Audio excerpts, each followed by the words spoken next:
ओम नमो भगवते वासुदेवाय। आप सभी का हमारे YouTube चैनल पर हार्दिक स्वागत है। पौष मास महात्म कथा अध्याय 30। आज की कथा है सुकन्या के द्वारा पति की सेवा, च्यवन को यौवन प्राप्ति, उनके द्वारा अश्विनी कुमारों को यज्ञ भाग अर्पण तथा च्यवन का अयोध्या गमन। सुमति ने कहा, सुमित्रानंदन, राजा सरियाति के चले जाने के पश्चात महर्षि च्यवन पत्नी रूप में प्राप्त हुई उनकी कन्या के साथ अपने आश्रम पर रहने लगे। उसको पाकर उन्हें बड़ी प्रसन्नता हुई थी। योगाभ्यास में प्रवृत्त होने के कारण उनके सारे पाप धुल गए थे। वह कन्या अपने श्रेष्ठ पति की भगवत बुद्धि से सेवा करने लगी। यद्यपि वे नेत्रों से हीन थे और बुढ़ापा के कारण उनकी शारीरिक शक्ति जवाब दे चुकी थी, तथापि वह उन्हें अपने अभीष्ट पूर्ण करने वाले कुल देवता के समान समझकर उनकी शुश्रूषा करती थी। जैसे सची इंद्र की सेवा में तत्पर होकर प्रसन्नता प्राप्त करती हैं, उसी प्रकार उस सुंदरी सती को अपने प्रियतम पति की सेवा में बड़ा आनंद आता था। पति भी साधारण नहीं, तपस्या के भंडार थे और उनका आशय बहुत ही गंभीर था। तो भी वह उनकी प्रत्येक चेष्टा को जानती, हर एक अभिप्राय को समझती हुई शुश्रूषा में संलग्न रहती थी। वह सुंदर शरीर वाली राजकुमारी सभी शुभ लक्षणों से संपन्न और कुशांगी थी, तो भी फल, मूल और जल का आहार करती हुई अपने स्वामी के चरणों की सेवा करती थी। सदा पति को आज्ञा पालन करने के लिए तैयार रहती और उन्हीं के पूजन, आदर, सत्कार में समय बिताती थी। संपूर्ण प्राणियों का हित साधन करने में उसका अनुराग था। वह काम, दंभ, द्वेष, लोभ, भय और मद का परित्याग करके सावधानी के साथ उद्यत रहकर सर्वदा च्यवन मुनि को संतुष्ट रखने का यत्न करती थी। महाराज, इस प्रकार वाणी, शरीर और क्रिया के द्वारा मुनि की सेवा करती हुई उस राजकुमारी ने 1000 वर्ष व्यतीत कर दिए तथा अपनी कामना को मन में ही रखा, मुनि पर कभी प्रकट नहीं किया। एक समय की बात है, मुनि के आश्रम पर देव वैद्य अश्विनी कुमार पधारे। सुकन्या ने स्वागत के द्वारा उनका सम्मान करके उन दोनों का पूजन, आतिथ्य, सत्कार किया। सरियाति कुमारी सुकन्या के किए हुए पूजन तथा अर्घ्य पाद्य आदि से उन सुंदर शरीर वाले अश्विनी कुमारों के मन में प्रसन्नता हुई। उन्होंने स्नेहवश उस सुंदरी से कहा, देवी, तुम कोई वर मांगो। उन दोनों दैव वैद्यों को संतुष्ट देख बुद्धिमती नारियों में श्रेष्ठ राजकुमारी सुकन्या ने उनसे वर मांगने का विचार किया। अपने पति के अभिप्राय को लक्ष्य करके उसने कहा, देवताओं, यदि आप मुझ पर प्रसन्न हैं तो मेरे पति को नेत्र प्रदान कीजिए। सुकन्या का ये मनोहर वचन सुनकर तथा उसके सतीत्व को देखकर उन श्रेष्ठ वैद्यों ने कहा, यदि तुम्हारे पति यज्ञ में हम लोगों को देवोचित भाग अर्पण कर सकें तो हम इनके नेत्रों में स्पष्ट रूप से देखने की शक्ति पैदा कर सकते हैं। च्यवन ने भी उन तेजस्वी देवताओं को यज्ञ में भाग देने के लिए हामी भर दी। तब वे दोनों अश्विनी कुमार अत्यंत प्रसन्न होकर महान तपस्वी च्यवन से बोले, मुने, सिद्धों द्वारा तैयार किए हुए इस कुंड में आप गोता लगावें।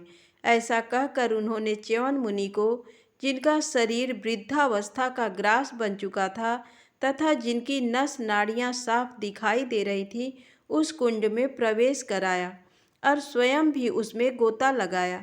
तत्पश्चात उस कुंड में से 3 पुरुष प्रकट हुए, जो अत्यंत सुंदर और नारियों का मन मोहने वाले थे। उनका रूप एक ही समान था। सोने के हार, कुंडल तथा सुंदर वस्त्र तीनों के शरीर पर शोभा पा रहे थे। सुंदर शरीर वाली सुकन्या उन तीनों को अत्यंत रूपवान और सूर्य के समान तेजस्वी देखकर अपने पति को पहचान न सकी। तब वह साध्वी दोनों अश्विनी कुमारों की शरण में गई।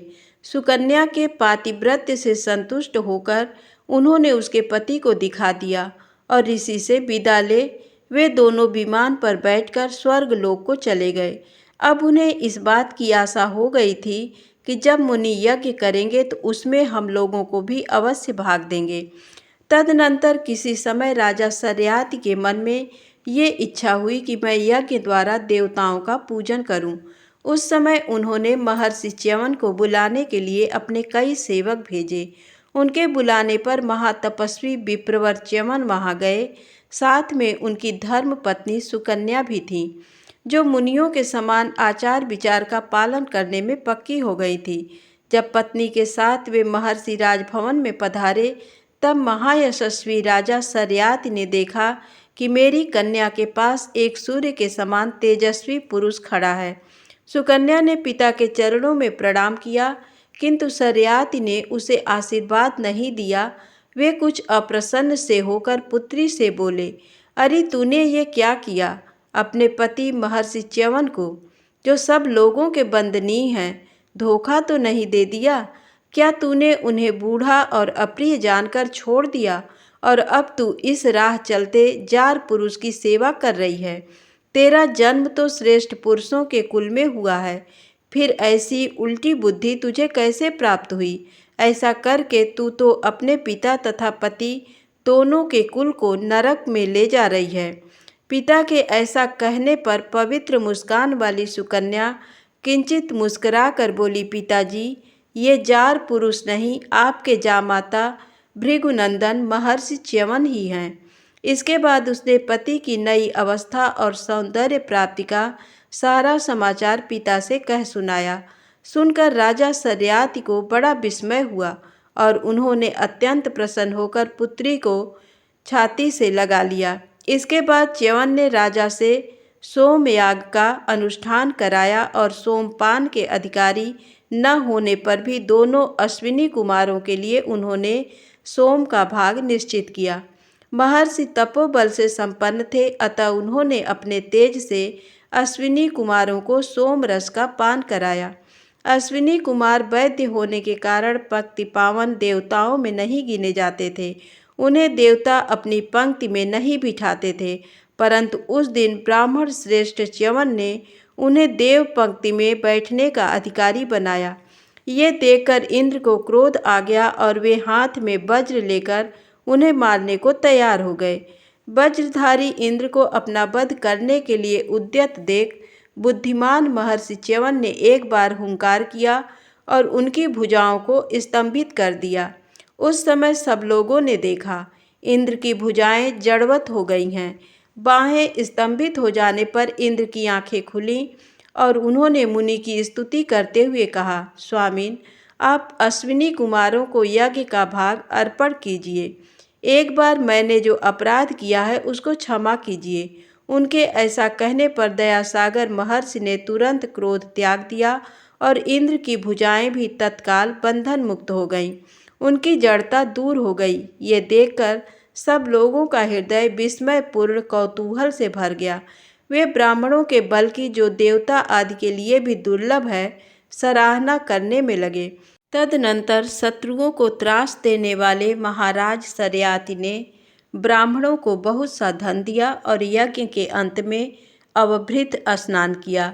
सुमित्रा नंदन, तुमने मुझसे जो कुछ पूछा था वह सब मैंने कह सुनाया। महर्षि च्यवन तपस्या और योग बल से संपन्न है।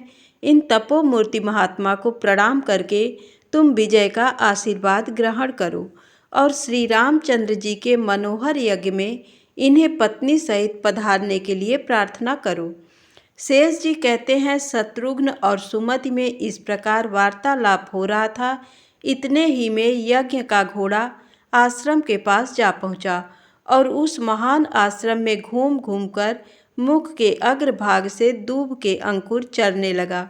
इसी बीच में शत्रुघ्न भी च्यवन मुनि के शोभायमान आश्रम पर पहुंच गए।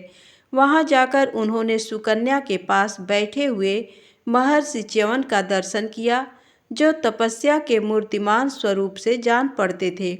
सुमित्रा कुमार ने अपना नाम बतलाते हुए मुनि के चरणों में प्रणाम किया और कहा, मुने, मैं श्री रघुनाथ जी का भाई और इस अश्व का रक्षक शत्रुघ्न हूँ। अपने महान पाप की शांति के लिए आपको नमस्कार करता हूँ। ये वचन सुनकर मुनिवर च्यवन ने कहा, नरश्रेष्ठ, तुम्हारा कल्याण हो। इस यज्ञ रूपी अश्व का पालन करने से संसार में तुम्हारे महान यश का विस्तार होगा। शत्रुघ्न से ऐसा कहकर महर्षि ने आश्रमवासी ब्राह्मणों से कहा, ब्रह्मर्षियों, ये आश्चर्य की बात देखो, जिनके नामों के स्मरण और कीर्तन आदि मनुष्य के समस्त पाप का नाश कर देते हैं, वे भगवान श्री राम भी यज्ञ करने वाले हैं। महान पातकी और पर स्त्री लंपट पुरुष भी जिनका नाम स्मरण करके आनंद पूर्वक परम गति को प्राप्त होते हैं, जिनके चरण कमलों की धूल पड़ने से पत्थर की मूर्ति बनी हुई अहल्या तत्क्षण मनोहर रूप धारण करके महर्षि गौतम की धर्म पत्नी हो गई। रण क्षेत्र में जिनके मनोहारी रूप का दर्शन करके दैत्यों ने उन्हीं के निर्विकार स्वरूप को प्राप्त कर लिया, तथा योगी जन समाधि में जिनका ध्यान करके योगारूढ़ अवस्था को पहुँच गए और संसार के भय से छुटकारा पाकर परम पद को प्राप्त हो गए, वे ही श्री रघुनाथ जी यज्ञ कर रहे हैं।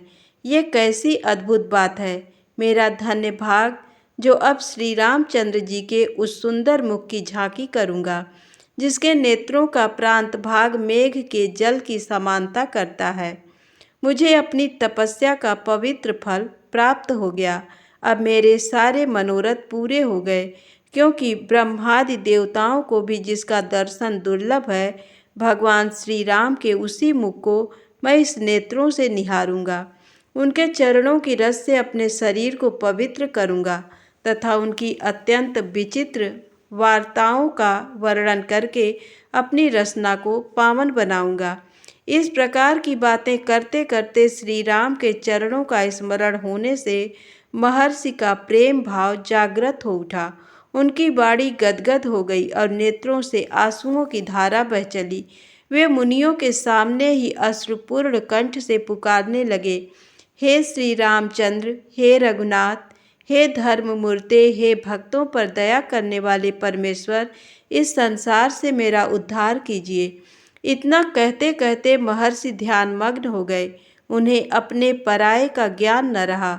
उस समय शत्रुघ्न ने मुनि से कहा, स्वामिन, आप हमारे श्रेष्ठ यज्ञ को अपने चरणों की धूल से पवित्र कीजिए।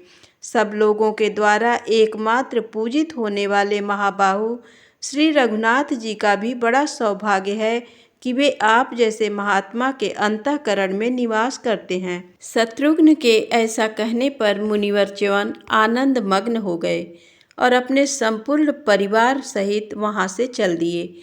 उन्हें पैदल जाते देख और श्री रामचंद्र जी का भक्त जान हनुमान जी ने शत्रुघ्न से विनय पूर्वक कहा, स्वामिन, यदि आप कहें तो महापुरुषों में श्रेष्ठ इन राम भक्त महर्षि को मैं ही अपनी पुरी में पहुंचा दूं। बानर वीर के ये उत्तम वचन सुनकर शत्रुघ्न ने उन्हें आज्ञा दी, हनुमान जी, जाइए मुनि को पहुंचा आइए। तब हनुमान जी ने मुनि को कुटुंब सहित अपनी पीठ पर बिठा लिया और सर्वत्र विचरने वाले वायु की भांति उन्हें शीघ्र ही अयोध्या पहुंचा दिया। मुनि को आया देख श्री राम बहुत प्रसन्न हुए और प्रेम से विह्वल होकर उन्होंने उनके लिए अर्घ्य पाद्य आदि अर्पण किया। तत्पश्चात वे बोले, मुनिश्रेष्ठ, इस समय आपका दर्शन पाकर मैं धन्य हो गया। आपने सब सामग्रियों सहित मेरे यज्ञ को पवित्र कर दिया। भगवान का ये वचन सुनकर मुनिवर च्यवन बहुत संतुष्ट हुए।